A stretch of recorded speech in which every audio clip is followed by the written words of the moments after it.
Well, howdy there, Internet people. It's Bo again. So, today we are going to talk about Biden and Ireland and mistakes and context and comparisons because a number of Americans have asked why this was such a big deal. So, if you have no idea what I'm talking about, the President of the United States recently went to Ireland. And while they were there, Biden said something that he shouldn't have. It was a mistake. He misspoke. But the term that came out was one that I'm certain the British government would rather not have been spoken. Okay, so what happened? Biden was meaning to reference a sports team. I think he was talking about how they lost. And instead of saying the name of the team, he said the Black and Tans. People familiar with Ireland, if you didn't know this occurred, you're either laughing or cringing right now. One of the two, right? On a personal level, I do have to admit that my favorite Dark Brandon moments are when he unintentionally outs himself as an Irish nationalist. And this has happened a number of times, but normally when he does it, it's in a private setting. It's not something that is something that causes a diplomatic tiff. So, what are the Black and Tans, right? They were a paramilitary police force used by the British in an attempt to subdue Ireland. They were called that because they had mixed-matched uniforms.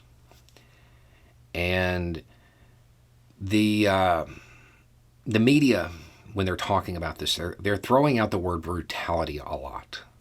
That doesn't cover it. They were bad. Really bad.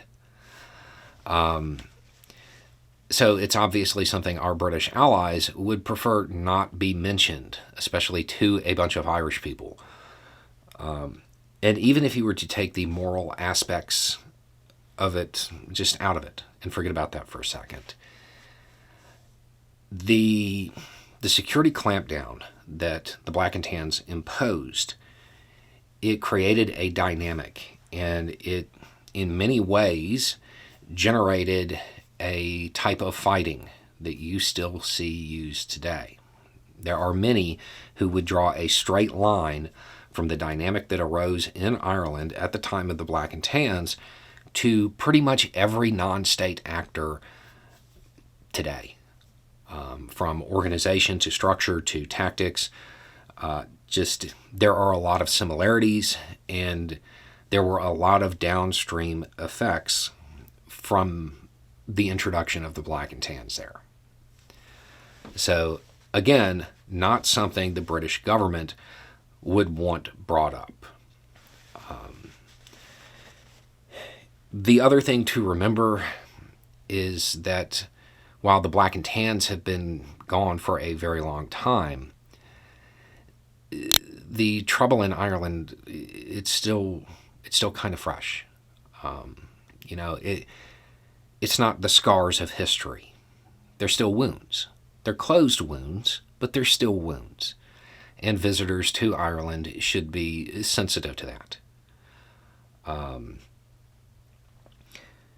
So that's what occurred. Now, the diplomatic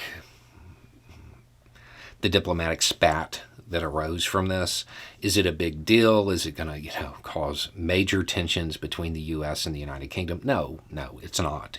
But it's one of those things that shouldn't have happened.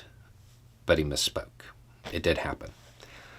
To put it into a context that Americans would be more familiar with, for comparison, I want you to picture the British Prime Minister coming here, and they decide they want to tour the United States and see real America.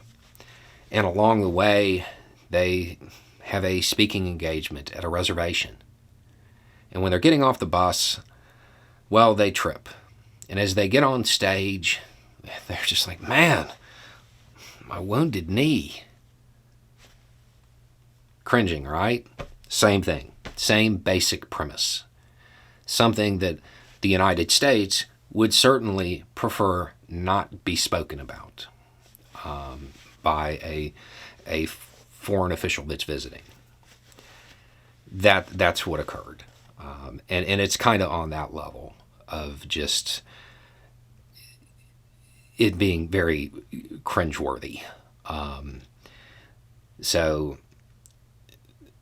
while it isn't a huge deal diplomatically, it is one of those moments, if you plan on visiting Ireland, just remember that what is often featured in movies or plot devices in books here, it occurred in their homes. It occurred in their communities.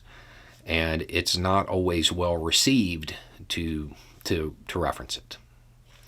Anyway, it's just a thought. Y'all have a good day.